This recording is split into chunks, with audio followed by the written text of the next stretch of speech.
Olá, meus queridos amigos, sejam bem-vindos novamente ao Conhecendo o Espiritismo. Estamos aqui para dar continuidade ao estudo da obra Transição Planetária, hoje com o capítulo 6, falando sobre o serviço de iluminação. Neste capítulo, vamos entender o que é zoantropia ou licantropia, quando espíritos desencarnados adotam a forma espiritual de animais. E ainda, vamos ter a oportunidade de conhecer, durante o desencarne, como a condição moral e espiritual das pessoas faz toda a diferença na hora do seu desencarne, na hora do seu despertar, na hora da sua libertação do corpo físico. Então eu convido você para mais este aprendizado comigo. Eu tenho certeza que você vai gostar. Venha comigo então.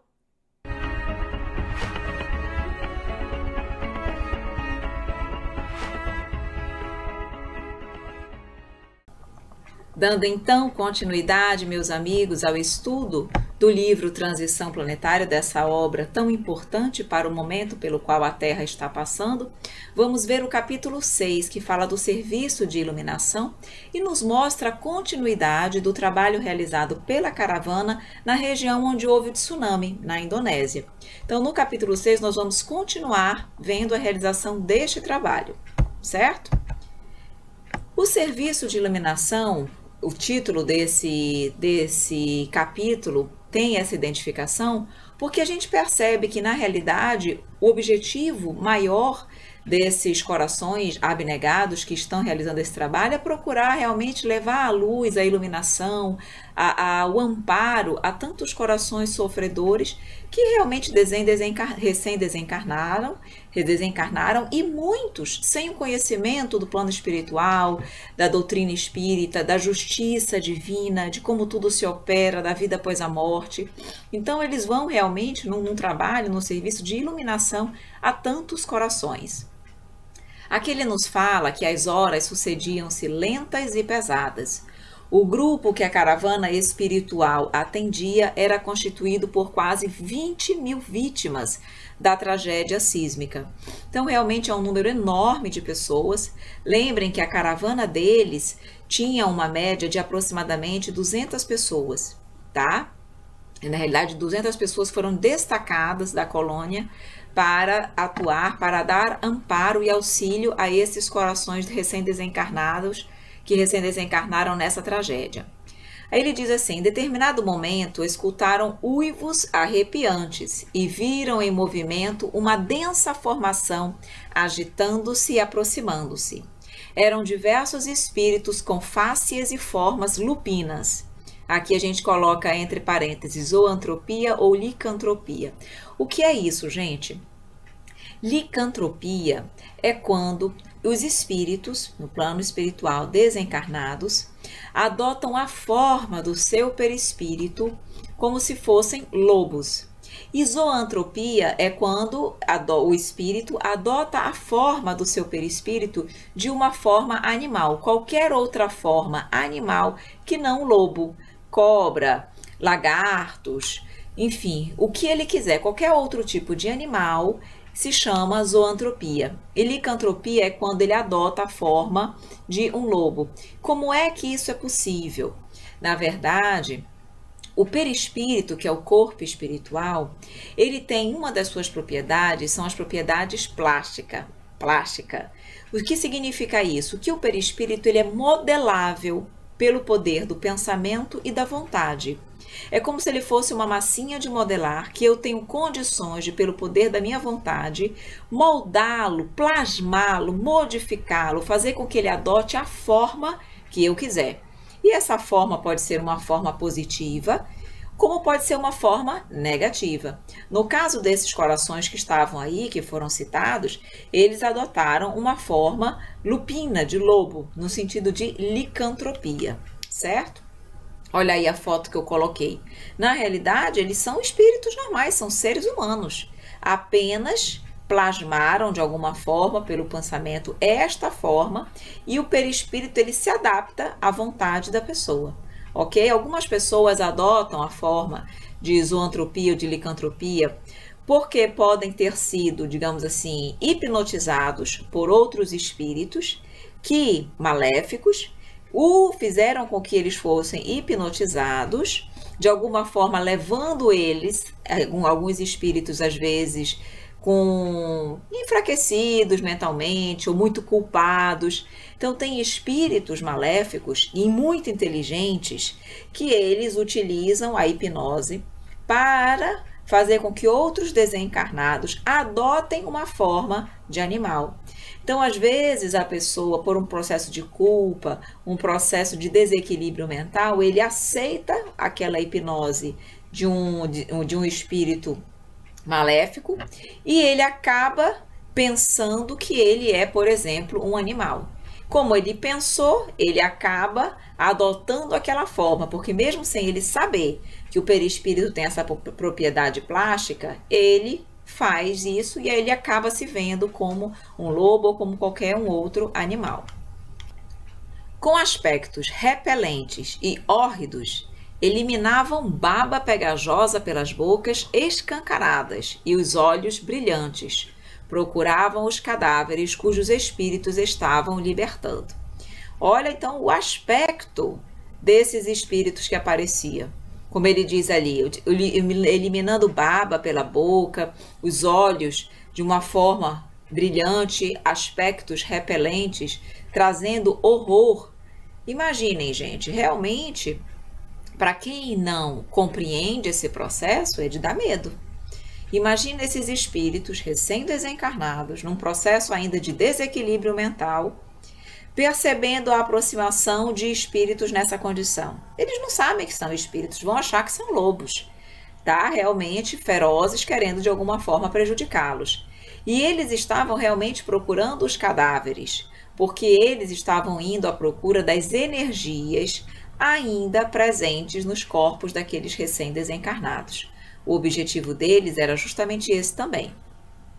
O que fez o Dr. White? Sinalizou ao padre Marcos que rápido e seguro desdobrou uma rede de fios luminosos e de ampla proporção, auxiliado por Yvonne e Oscar, sobre o monturo fétido de corpos. Então, o que aconteceu? Eles jogaram aquela rede de fios luminosos porque elas eram uma rede protetora e aquela rede evitaria que esses espíritos em estado de licantropia, lupinos, fossem atingir ou fossem atacar aquelas pessoas, aqueles corpos fétidos, porque na realidade, junto àqueles corpos, ainda havia muitos espíritos presos ali, que ainda não tinham sido, digamos assim, libertados ou completamente desfeitos os fios que ligavam o corpo físico ao corpo espiritual, que era justamente o que a caravana estava fazendo, promovendo o desligamento de muitos desses corações. Então, aquela rede foi justamente jogada para evitar que aqueles corpos, aqueles espíritos fossem atacados. Aqui eu coloco uma foto mostrando mais ou menos como ocorre o processo de transformação do corpo perispiritual, porque todos têm a forma humana, mas pelo poder do pensamento e da vontade, ele vai imprimindo no seu perispírito, ele vai formando o seu perispírito de acordo com a sua intenção, vai modificando, transformando o seu perispírito de acordo com a sua intenção e com o seu pensamento. Olha aí o que ele coloca, era uma defesa magnética, a rede, irradiando energia especial, que apavorou os agressores, fazendo que se afastassem rápido. Então, o objetivo dela era justamente afastar aqueles espíritos desequilibrados para não atingirem e não atacarem os recém-desencarnados.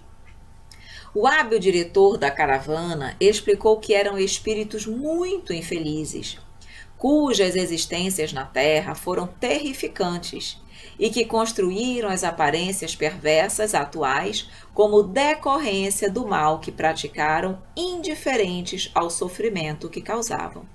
E isso acontece também, gente, não só por uma questão de hipnose, mas em função dos nossos erros, das nossas condutas completamente distanciadas do bem e do evangelho. Quando a gente desencarna, o nosso perispírito vai refletir as nossas emoções. O nosso perispírito vai refletir o que eu sou. E se eu sou uma pessoa completamente distanciada do bem, voltada para tudo aquilo que é equivocado, para os vícios, para o crime, com certeza o meu perispírito vai mostrar exatamente o meu interior. E ele se modifica. Então, muitas vezes, o espírito não sabe nem como ele adota a forma de animal. Quando ele se apercebe, ele já se encontra nessa condição. Mas isso é um processo que o perispírito vai refletir o teu interior, certo? Então, é o que ele disse, olha, praticaram o mal na terra, indiferentes ao sofrimento que causavam, consequentemente, o perispírito retratou essa problemática. Olha o que ele disse aqui, haviam perdido a sensibilidade do amor e por isso mesmo deformaram psiquicamente o perispírito, que após a desencarnação do corpo somático, encarregou-se de modelá-lo conforme se encontravam. Então, quando ele perdeu o corpo somático, que é o corpo físico, o perispírito foi plenamente modelado conforme a deformação psíquica que cada um deles já existia, já era detentora daquela deformação psíquica. Então, o perispírito só retratou o interior de cada um daqueles corações. Como constituíam um grupo que laborava em conjunto, o fenômeno alcançou-os a todos, neles plasmando a deformidade lupina e imprimindo as necessidades alimentares típicas do gênero Canis lupus, mantendo a mente entorpecida. Então, o que ele vem colocar aqui? Que nesse caso, o fenômeno de zoantropia alcançou a todo aquele grupo.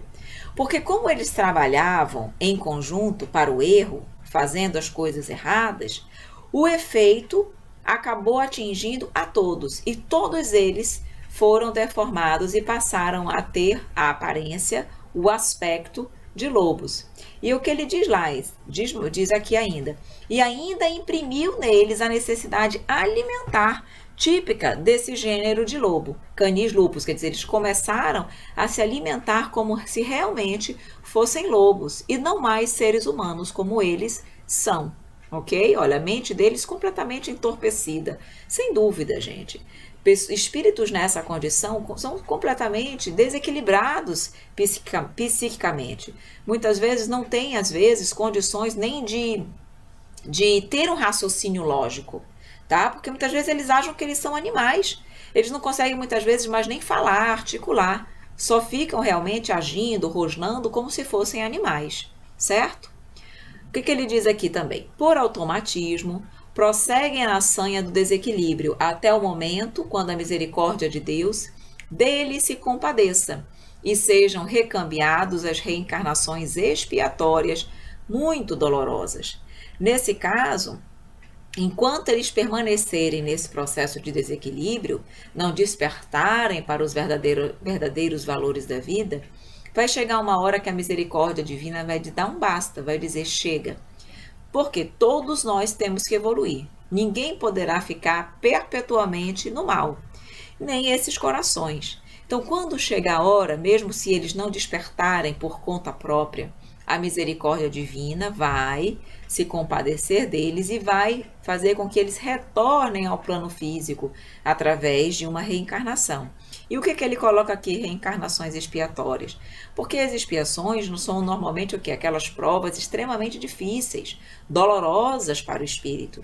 Mas para espíritos revoltados e reticentes no mal, muitas vezes a misericórdia divina, a justiça divina não tem outra alternativa, a não ser dar e trazer a dor como uma bênção para fazer com que esses corações repensem as suas vidas e sigam para o caminho do bem.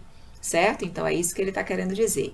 Olha aí, a mente é sempre a geradora de bênçãos ou de desditas. Não tenha dúvida. Tudo está na mente, tanto para a positividade quanto para a negatividade. Cabe a nós nutrir positivamente a nossa mente. Não permitir que vibrações negativas, pensamentos negativos, tudo aquilo que me leve para um lado contrário às leis do Pai, permaneçam em mim. Porque se eu der abrigo, se eu abrigar, pronto.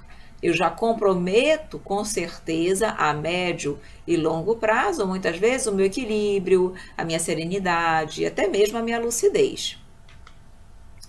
Aí ele continua: não são poucos na Terra os que sintonizam com as entidades bestializadas, que os submetem ao talante das suas aberrações, durante largos períodos de desdobramento pelo sono fisiológico, imprimindo profundamente no cerne do ser de cada um a devassidão, o desvario, a degradação moral. O que ele quer dizer aí, gente? Que tudo é sintonia, ele já disse lá atrás, tudo é a mente. E aí o que acontece? Quando nós estamos em sintonia com espíritos nessa condição, por conta dos nossos pensamentos, por conta das nossas atitudes, por conta dos nossos desejos, dos nossos apegos materiais, enfim, nós sintonizamos com eles. Durante o desdobramento do corpo físico, porque quando a gente dorme, só o nosso corpo físico descansa. O nosso espírito continua lúcido e continua o quê? Acordado, ativo. Então, quando acontece o desdobramento do espírito pelo sono, que o nosso espírito se desliga momentaneamente do nosso corpo, embora fique ligado pelo fio prateado, ele vai em busca do quê? Daquilo que é o seu tesouro, dos seus anseios.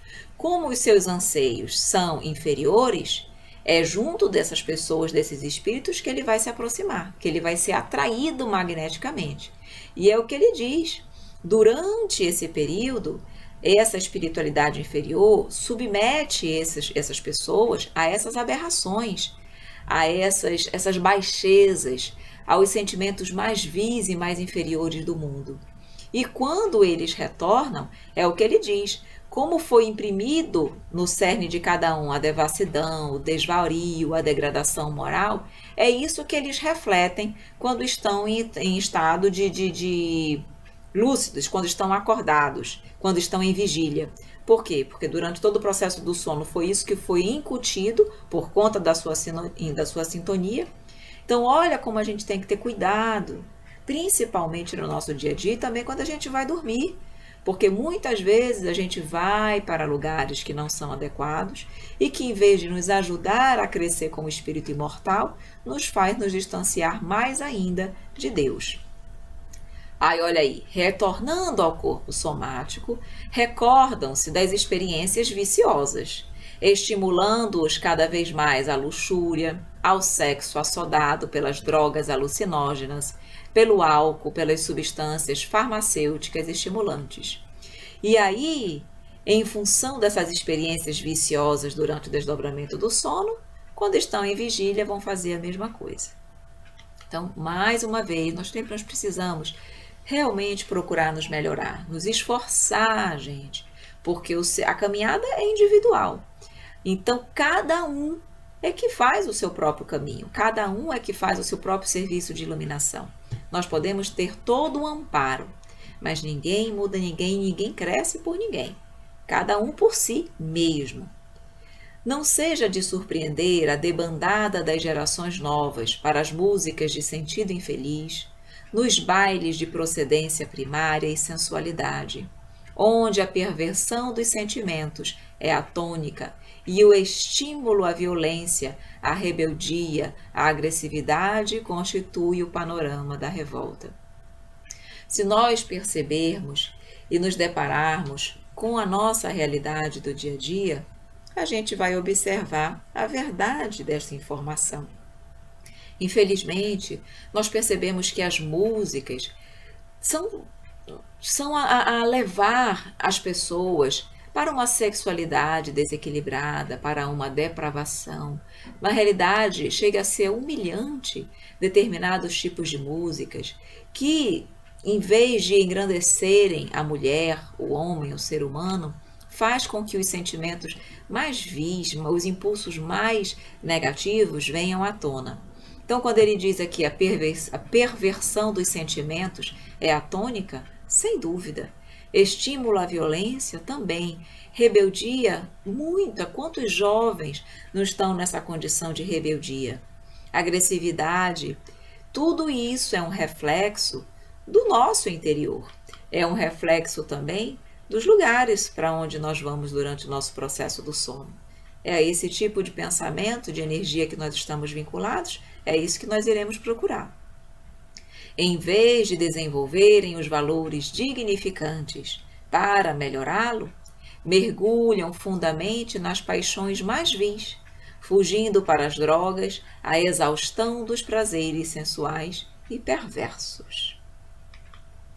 A responsabilidade e o dever ainda estão distantes. Com certeza, quando nós nos deparamos com atitudes como essa, nós percebemos que o senso de responsabilidade, de dever, de compromisso consigo mesmo ainda está muito longe. E cabe a cada um de nós procurar refletir sobre essas observações. Procurar refletir sobre essas informações tão lúcidas e tão claras que o livro nos traz. E realmente pensar, meu Deus, o que eu estou fazendo da minha vida? Será que eu sou como esses jovens, como essas novas gerações que estão transviadas, estão realmente seguindo para o erro e sendo, claro, que influenciadas pela espiritualidade inferior, que não quer ver o progresso de ninguém? Então vamos pensar, vamos parar, vamos refletir, porque cabe a nós mudar, cabe a nós pensar, cabe a nós colocar o nosso coração para fazer a seguinte pergunta: o que eu quero realmente para mim? É isso? É levar essa vida que eu estou levando? Essa é a lembrança, é a saudade, é o que eu quero deixar como lembrança de mim, das minhas atitudes, de quem eu sou? Enfim, são pensamentos e reflexões necessários, principalmente no processo em que a gente se encontra, que a gente sabe que nós estamos aí na nossa última oportunidade, estamos sendo observados. Se nós quisermos permanecer na Terra como um mundo de regeneração, precisamos caminhar, precisamos fazer por onde. A tarefa cabe à educação das novas gerações, novos hábitos. Então, as novas gerações vão ter que começar a trabalhar, a procurar incutir novos hábitos para que a sociedade se modifique, para que a juventude se modifique, para que a sociedade adulta se modifique e a Terra possa refletir uma humanidade mais feliz, mais boa, mais humana, mais fraterna, mais caridosa. Olha que essa parte é muito interessante. Ele diz que chovia energia causticante, lembrando os raios durante as tempestades, aumentando as dores das vítimas. Vejam, gente, as energias negativas, como ele coloca, causticante, ela faz com que a atmosfera a nível espiritual fique comprometida, fique carregada. E por conta disso, chove. Ele ainda diz assim, lembrando os raios durante as tempestades, chove com essas claridades escuras. Por quê? Porque a atmosfera está completamente carregada dessas energias. Assim como no plano físico, quando as nuvens estão carregadas de água, elas têm a chuva, têm os raios para que possa haver justamente essas águas possam ser dissipadas, a mesma coisa acontece no plano espiritual. Então, toda essa energia, essa carga negativa promovia essa chuva, como ele coloca aí. Olha, relampejava na sombra temerária. E essas claridades eram psíquicas, que predominavam na região mesmo antes do acontecimento terrível. Ele vem nos dizer o seguinte, que essa atmosfera escura, sombria, com essa chuva de energia negativa, ela já se fazia presente mesmo antes do tsunami. Porque a região ela era tão carregada energeticamente, porque ali era uma região onde acontecia tanta prostituição, tanta devassidão, tanta humilhação do ser humano, que a área já era plenamente contaminada, já era escura, já era negra. E é isso que ele vem dizendo, já era uma área realmente terrível, psiquicamente falando, muito antes do tsunami. E por quê? É o que eu ia dizer, o que eu tinha dito. Turistas de diversos países europeus viajavam para aqueles paraísos, Tailândia, Ilhas Maldivas, Ilhas Fifi, para desfrutarem das facilidades morais e sexuais de jovens adolescentes, vendidos pelos pais irresponsáveis ao comércio da licenciosidade. E esse hábito, infelizmente negativo, vinha muito de hábitos ancestrais, fazia parte daquele período, da cultura daquele povo. Isso é uma situação muito triste e deplorável para com essa comunidade, para com essa população, para com esses espíritos. Vocês imaginem o quanto essas jovens não eram tratadas como próprio porque vocês podem ver aqui, os próprios pais irresponsáveis vendiam seus próprios filhos, seus jovens, para o comércio da licenciosidade. Então, isso era uma prática comum naquela época e naquela área. Razão pelo qual a atmosfera terrestre era tão negativa e tão pesada, por conta desses atos tão contrários à moral, ao que é lícito, ao que é bom para o ser humano. O que movia as pessoas? O dinheiro, a tentativa do dinheiro fácil. Ao longo dos últimos anos, as mentes geraram essa psicosfera doentia na região. E põe há anos, porque isso já não vem de agora. Agora, afetadas pela calamidade, que teve uma função purificadora para toda a região. Vejam aqui, é uma forma dos céus, da espiritualidade superior, de Deus dar um basta naquela condição deplorável das pessoas.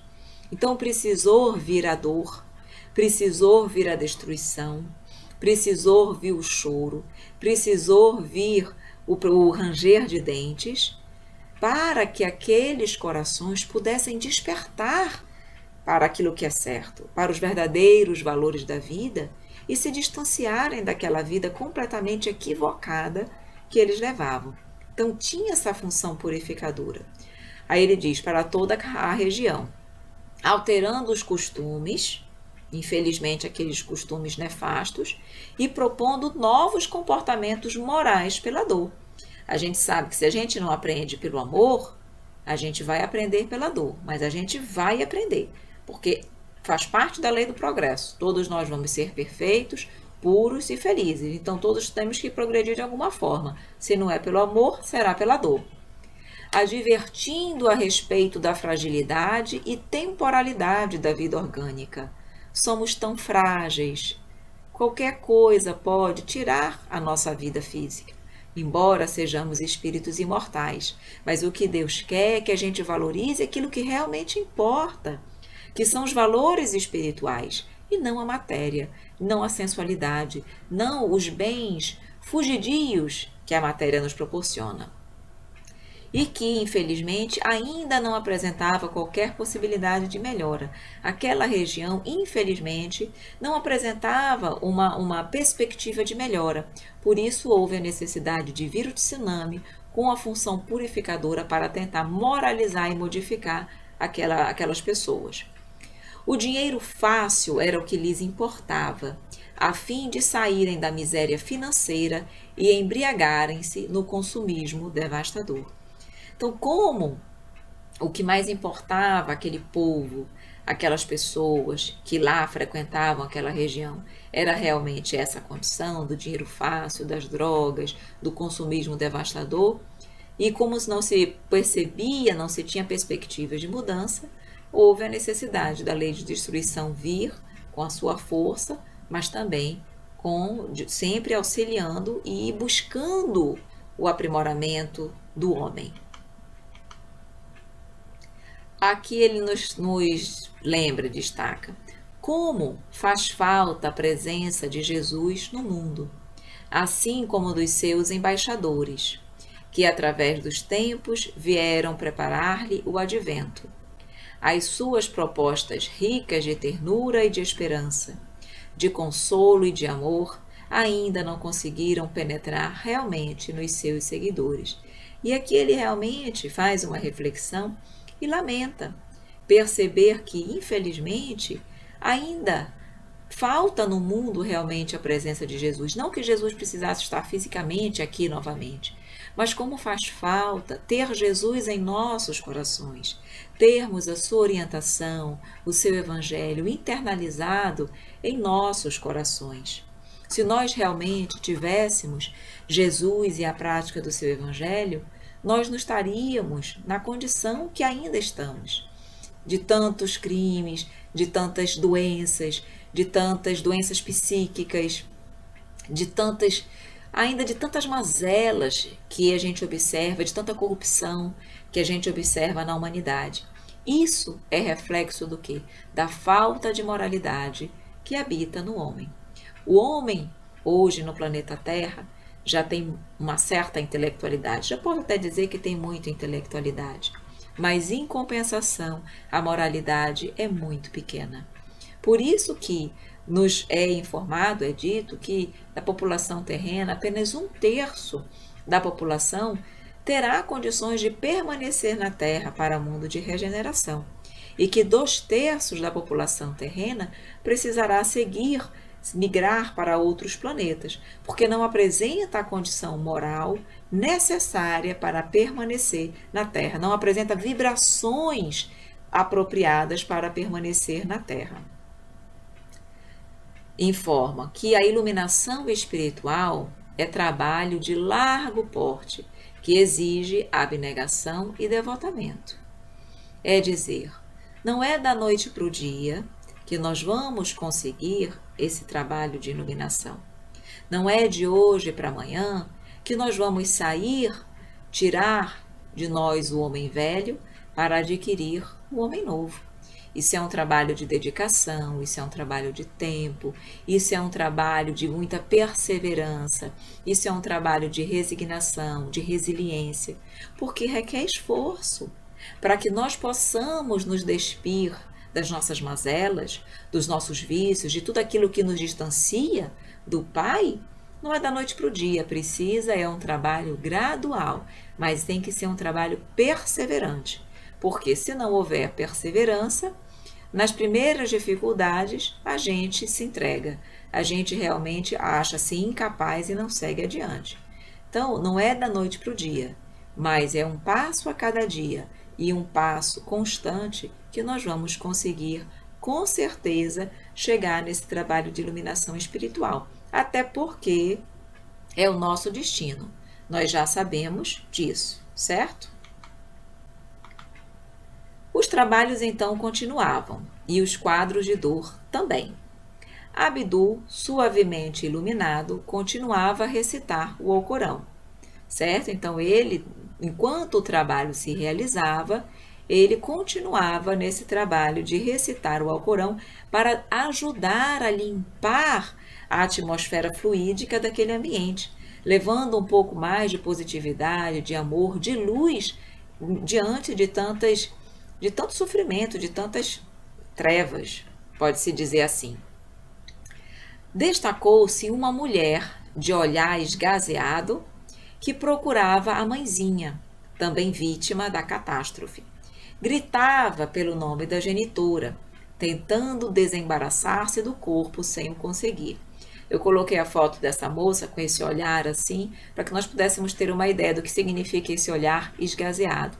Então, essa mulher desesperada, procurava pela sua genitora, pela sua mãe. Ambas haviam sido vítimas da catástrofe, mas ela não conseguia se desvencilhar do corpo. Ela ainda estava presa aos despojos carnais. Por isso, ela não conseguia. E por quê? As pessoas às vezes têm dificuldade de entender por que as pessoas ainda ficam presas aos despojos carnais. Quanto mais material é a vida do ser humano, quanto mais apegado à matéria e sensações da matéria, mais dificuldade o perispírito tem de se libertar, de se desligar do corpo físico na hora do desencarne. Quanto mais espiritualizado eu for, mais fácil eu me desligo dos meus despojos carnais. O autor aproximou-se e lê o pensamento daquela mulher. E ele observa que na hora do acidente, ela estava atendendo a senhora idosa enferma, quando a onda imensa arrancou-lhes a vida. Não se apercebeu da situação no caso do desencarne dela e da mãezinha, e ela desesperada estava em busca da anciã. Vejam, o apego e o desconhecimento da vida espiritual era tão grande que ela sequer tinha se dado conta que ela tinha desencarnado. Então ela se viu no plano espiritual, sem saber que estava no plano espiritual, continuou procurando a mãe, porque sabia que estava com a mãe na hora, sem ter noção do que tinha acontecido.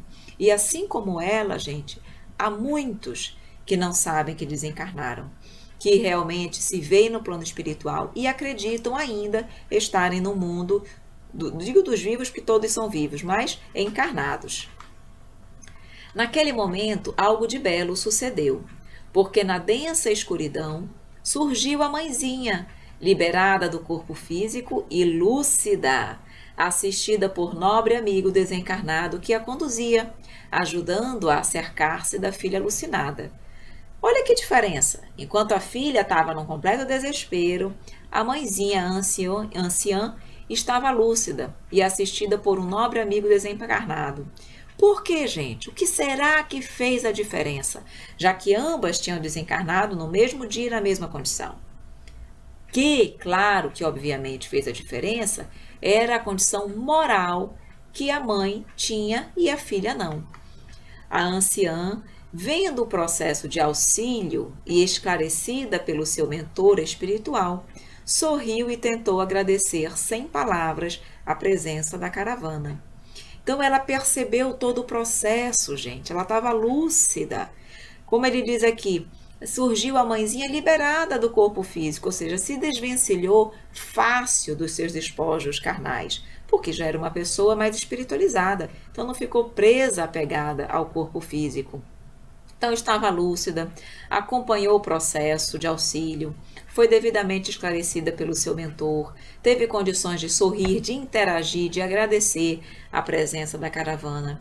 Vejam a diferença, vejam como isso, o nosso conhecimento do plano espiritual, e não apenas só o conhecimento, mas a prática do evangelho, do amor, da justiça e da caridade, faz toda a diferença, gente, quando a gente desperta no plano espiritual.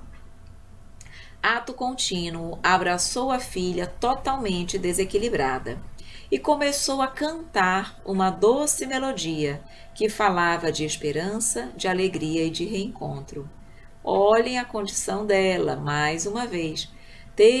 Se sentiu tão bem que passou a cantar uma doce melodia falando de esperança, de alegria e de reencontro, e tinha recém desencarnado. Se nós conseguíssemos trabalhar nesse mundo, para que o nosso desencarne pudesse ser assim, para que a gente já pudesse acordar de forma lúcida, sabendo o que aconteceu, tendo pleno conhecimento da nossa condição de desencarnado.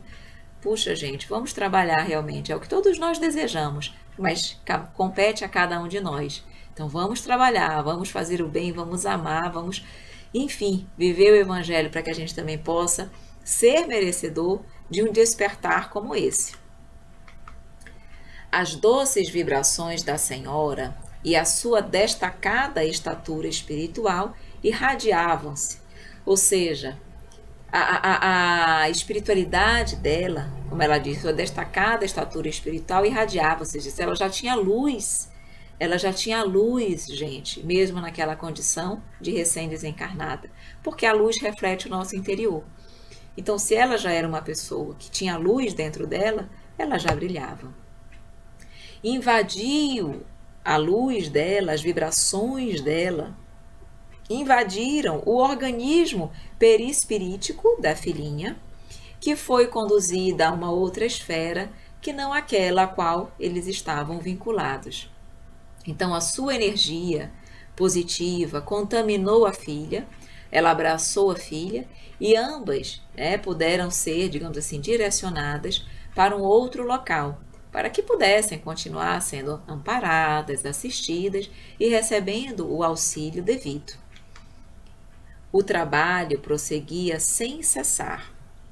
Embora o sol abençoasse a imensa área logo ao amanhecer, do nosso lado, no caso do plano espiritual, continuavam as trevas densas e as aflições sem nome, aguardando o sublime contributo da iluminação espiritual. Então, ele quer dizer aqui que conquanto iniciasse o sol, iniciasse o dia, no plano material, no plano físico, a nível espiritual, a carga energética ainda era tão negativa, tão pesada, tão densa, que continuava, como ele diz, no lado de lá, no nosso lado, as trevas densas continuavam e as aflições também, sem nome. E olhem que Abdul estava sempre o quê? Cantando, estava sempre entoando hinos para de alguma forma ajudar na psicosfera daquele ambiente, a melhorar a psicosfera daquele ambiente. Opa, desculpa, gente. Então aqui, mesmo com todo esse trabalho, a gente tem nós temos condições aí de observar que há muito a ser feito, mesmo com todo o trabalho realizado pela equipe espiritual, há muito a se fazer. E o trabalho, com certeza, vai continuar. Nós vamos ter a oportunidade de, nas aulas subsequentes, examinar ainda outros aspectos dos trabalhos realizados perante a região da Indonésia que foi atacada pelo tsunami. Mas na aula de hoje nós vamos terminar aqui nós vamos finalizar o capítulo sobre o serviço de iluminação e nós vamos finalizar justamente com essa mensagem de que nós possamos realmente trabalhar, cada um de nós, procurar nos reformar intimamente, procurar o nosso serviço de autoiluminação para que a gente possa ser como essa anciã, que no nosso momento de desencarne estava lúcida, estava bem, estava emitindo realmente suas vibrações positivas e as vibrações compatíveis com o seu grau evolutivo. Que isso nos sirva de estímulo, que isso nos sirva realmente de força, de sustentáculo, para que a gente possa cada dia procurar sermos melhores. Ok, meus amigos? Então aqui eu vou saindo aqui dos slides para que a gente possa mais uma vez se despedir e combinar o nosso próximo encontro para a próxima aula. E aí, queridos amigos, que interessante, não é? Termos a oportunidade de conhecer um pouquinho mais sobre esse processo de desencarne. E nós vimos a diferença, quão diferente foi o desencarne da mãezinha, daquela anciã, em relação à própria filha. Ambas desencarnaram ao mesmo tempo, mas a condição espiritual da mãe, mais evoluída, fez toda a diferença para que ela pudesse despertar lúcida, compreendendo tudo o que estava acontecendo, para que ela rapidamente se desligasse do corpo físico. E é isso, meus amigos, que nós devemos a cada dia procurar fazer em nós, adquirir conhecimento intelectual e essencialmente moral, procurando vivenciar o Evangelho de Jesus. Muito obrigada pela sua presença, por estar conosco e nos acompanhar. E você já sabe, daqui a 15 dias eu volto para dar continuidade ao estudo da obra Transição Planetária. Fique conosco e até a próxima!